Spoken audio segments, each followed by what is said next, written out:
Space News 102. Bonjour.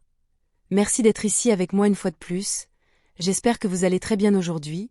C'est Marie, avec une autre édition de Space News. Bienvenue sur ma chaîne.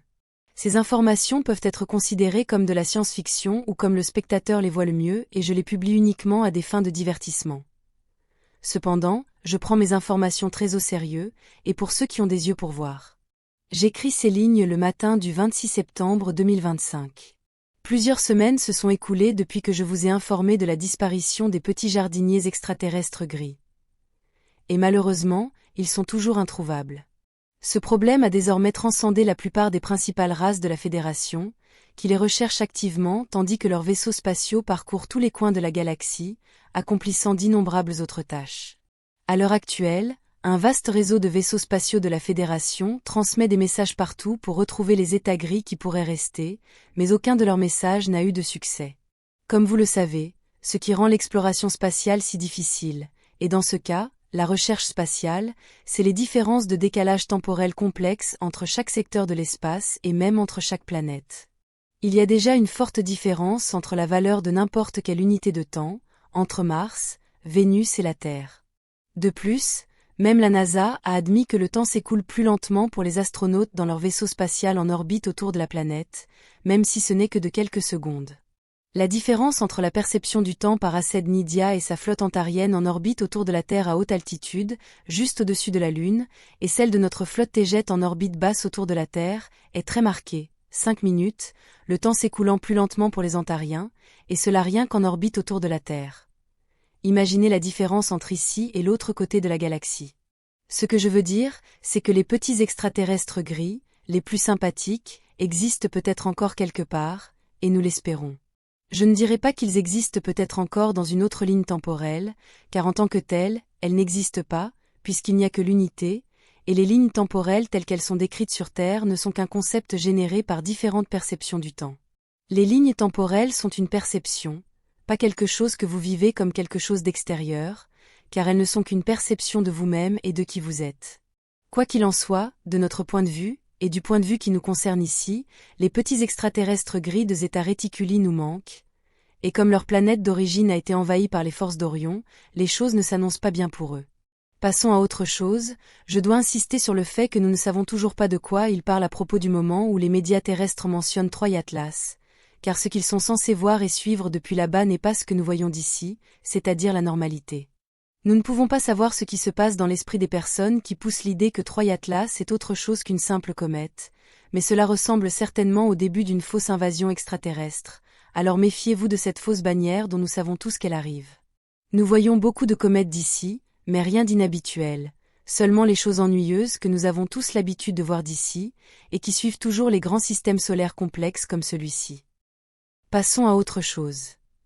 Hier, j'ai appris que le vieux vaisseau spatial emblématique Toleka avait été réparé, remis à neuf et amélioré. Elle figure donc à nouveau sur la liste des vaisseaux spatiaux actifs de la flotte Tejet, bien qu'elle reste dans le spatioport de Toleka City, en attendant son équipage et sa mission. Toleka, qui est le premier vaisseau spatial de sa classe à avoir été construit, tous ceux qui ont suivi sont donc également classés comme vaisseaux spatiaux de classe Toleka, du nom de la capitale de la société et la culture Tejet Toleka City. Construit en 1935, il est l'un des vaisseaux spatiaux ayant le plus long passé de service de toute la flotte, ayant largement participé à la surveillance et à la tentative de modification de l'histoire de la Terre vers une ligne temporelle plus positive. Veuillez m'excuser d'utiliser à nouveau le terme « ligne temporelle », alors que je viens de dire qu'en tant que tel, cela n'existe pas, mais c'est uniquement à des fins explicatives. Le vaisseau spatial Toleka a participé à l'intervention très controversée de Tegeta pendant la Seconde Guerre mondiale, et était également présent lors de toutes les négociations entre les dirigeants de la guerre froide dans les années 1950 et 1960, où son équipage de l'époque était en contact avec le président Eisenhower et Nikita Khrouchtchev, et a eu une forte influence sur les traités de dénucléarisation, qui a suivi la crise des missiles cubains, qui, soit dit en passant, ne s'est pas déroulée comme on vous l'a raconté. Il s'agissait simplement d'un accord dans lequel les États-Unis acceptaient de retirer leurs missiles Jupiter de Turquie, et la Russie, les siens, de Cuba. Le reste de ce qu'on vous raconte n'est rien d'autre que de la propagande occidentale, qui vend au peuple l'image de la bravoure américaine.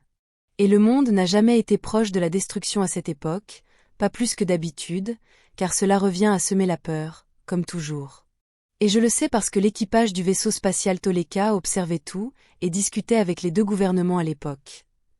Vous n'êtes pas obligé de me croire sur parole, car ces informations sont disponibles sur Terre, il suffit de savoir où chercher. Le vaisseau spatial Toleka et son équipage ont également participé à la création du mouvement New Age, qui a rapidement été récupéré par des agences à 3 lettres qui l'ont détourné à leur avantage. C'était au milieu des années 60.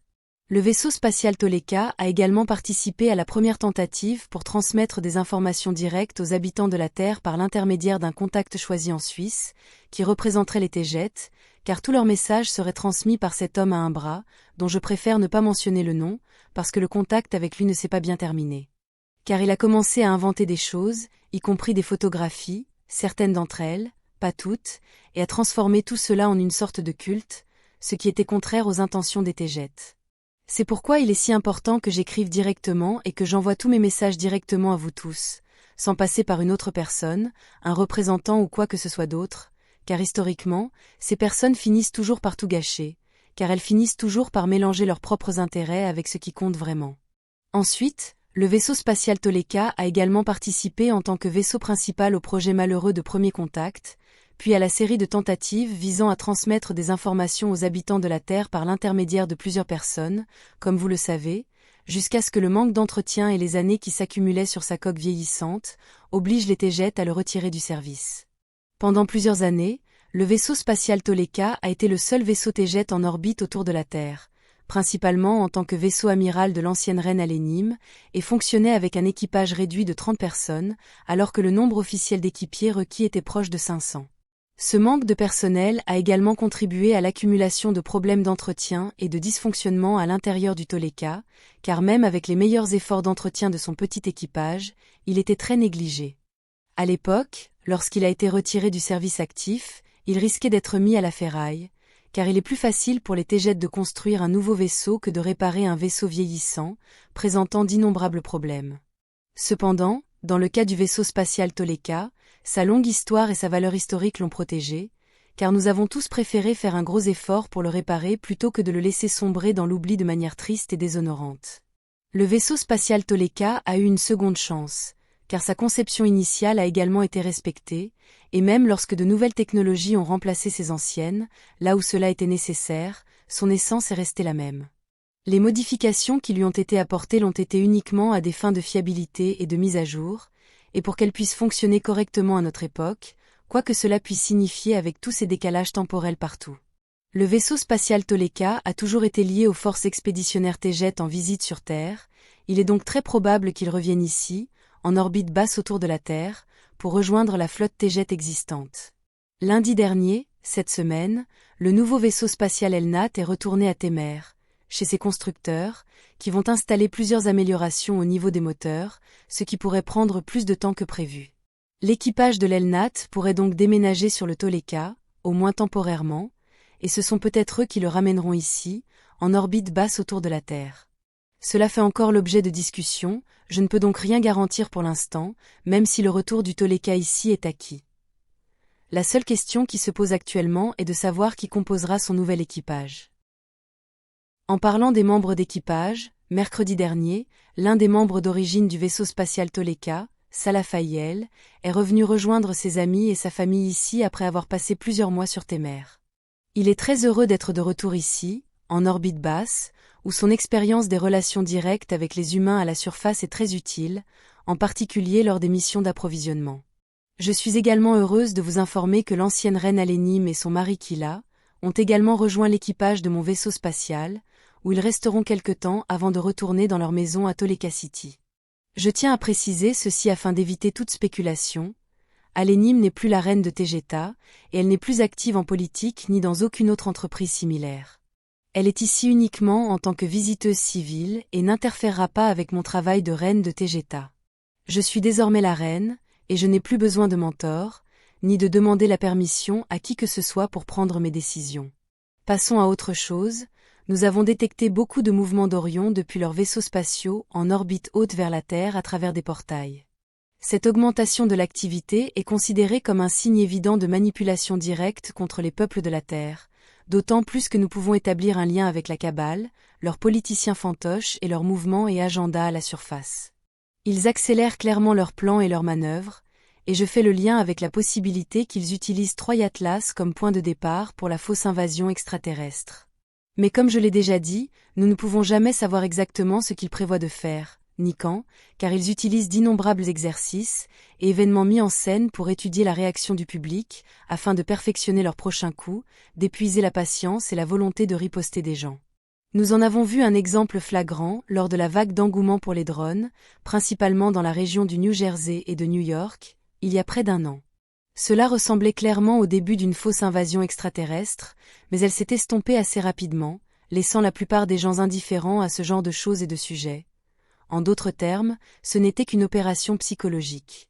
Je dis cela même en sachant qu'il y avait plusieurs drones non humains dans le lot, observant ce qui se passait, y compris mes drones provenant de mes vaisseaux, car nous avions besoin de savoir ce qui se passait réellement là-bas.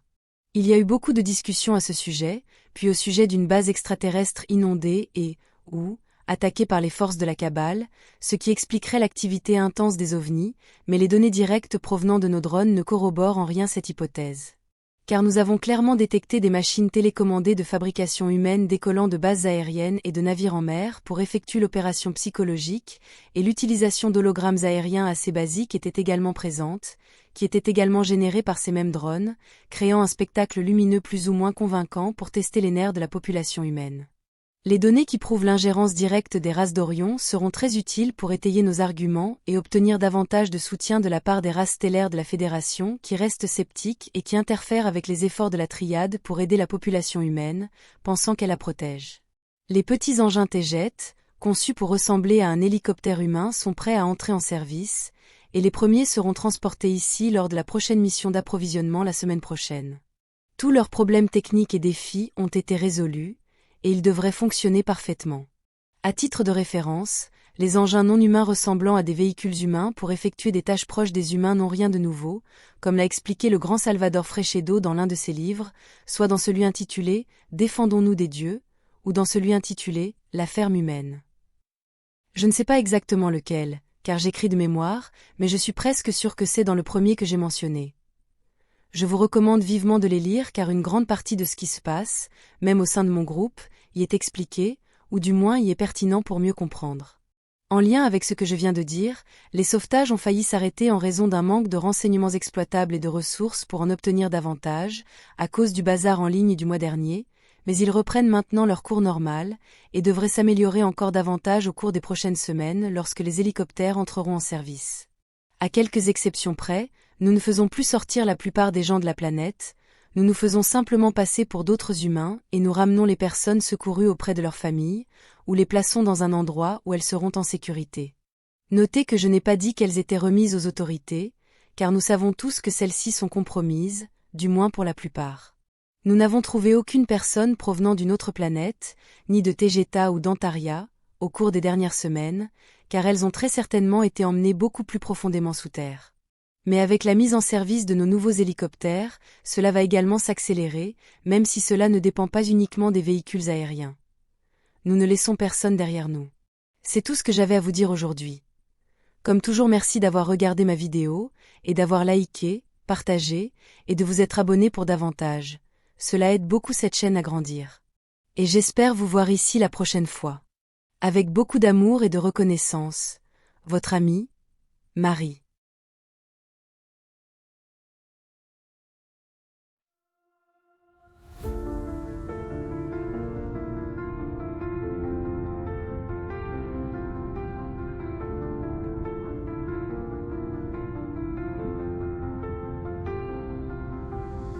Dans l'immensité des cieux, nos rêves se déploient. Une étoile de nos voeux vers un monde de joie. Chaque lumière dans la nuit raconte une histoire, un voyage infini aux confins de l'espoir. Nous sommes des voyageurs sous